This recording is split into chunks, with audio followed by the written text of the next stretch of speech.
மறைந்து போய்விட்டன. நித்திய நகரத்தின் உள் அழகு. யோவான் பார்த்ததை சொல்ல வார்த்தைகள் போதவில்லை. யாஸ்பர் போல ஒளி வீசும் மதில்கள், கண்ணாடி போன்ற வெளிச்சம், செம்மையான பொற்கூடைகள், 12 ரத்தினங்களால் அலங்கரிக்கப்பட்ட அடித்தளங்கள், மாபெரும் முத்துக்களின் செய்யப்பட்ட 12 வாயில்கள். இரவு இல்லை, இருட்டு இல்லை, நிழலும் இல்லை. ஏனென்றால் ஆட்டுக்குட்டியான இயேசுவே ஒளி. ஜாதிகள் அவருடைய மகிமையில் நடக்கின்றன. எந்த தீமையும் இந்த நகருக்குள் நுழைய முடியாது. இது பரலோகத்தின் தலைநகரம். இது தேவனின் ராஜ்யத்தின் மையம். ஜீவ நதியும் ஜீவ விருட்சமும். யோவான் பார்க்கிறார், தேவன் சிங்காசனத்திலிருந்து படிகத்தை போல தெளிவான ஜீவ நதி ஓடுகிறது. அதன் இருபுறமும் நிற்கும் ஆதாமுக்கு இழந்துவிட்ட ஜீவ விருட்சம். அது 12 வகை கனிகளை தருகிறது, ஒவ்வொரு மாதத்திற்கும் ஒன்று. அதன் இலைகள் ஜாதிகளுக்கான சுகமே. ஏதேன் தோட்டத்திலான சாபம் முழுமையாக நீக்கப்பட்டது. மிகப்பெரிய வாக்குத்தத்தம். யோவான் கேட்கிறார், அவர்கள் அவருடைய முகத்தை பார்க்கிறார்கள். மோசே கூட பார்க்க முடியாத முகம், தேவதூதர்கள் கூட அஞ்சும் மகிமை.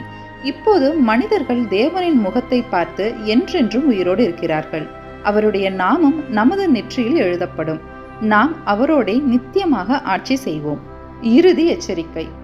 தேவதூதன் யோவானிடம் சொல்கிறான், நீதிமான்கள் நீதியை தொடரட்டும், துன்மார்க்கர்கள் தங்கள் வழியை தொடரட்டும். ஏனென்றால் ஒரு நாள் வரும், அந்த நாளில் முடிவுகள் மாற்ற முடியாது. The righteous continue to do right. Let the wicked continue to be wicked. இது வெறும் தீர்க்க தரிசனம் அல்ல, ஒரு தேர்விற்கான அழைப்பு. இயேசுவின் இறுதி வார்த்தைகள். இறுதியில் இயேசு சொல்கிறார், நான் அல்பாவும் ஒமேகாவும், ஆதியும் அந்தமும், முந்தினவரும் பிந்தினவருமாய் இருக்கிறேன். I am the Alpha and the Omega. Blessed are those who wash their robes. யோவான் அதிர்ச்சியுடனும் மகிழ்ச்சியுடனும் புத்தகத்தை ஒரு ஜெபத்துடன் முடிக்கிறார். இவைகளை சாட்சியாக அறிவிக்கிறவர் மெய்யாகவே நான் சீக்கிரமாய் வருகிறேன் என்றார். ஆமீன். கர்த்தராகிய இயேசுவே வாரும். நம்முடைய கர்த்தராகிய இயேசு கிறிஸ்துவின் கிருபை உங்கள் அனைவரோடும் கூட இருப்பதாக. ஆமீன். இந்த ஜெபம் இறுதி அப்போஸ்தலரின் இறுதி செய்தி, நித்திய நம்பிக்கையின் இறுதி வார்த்தை.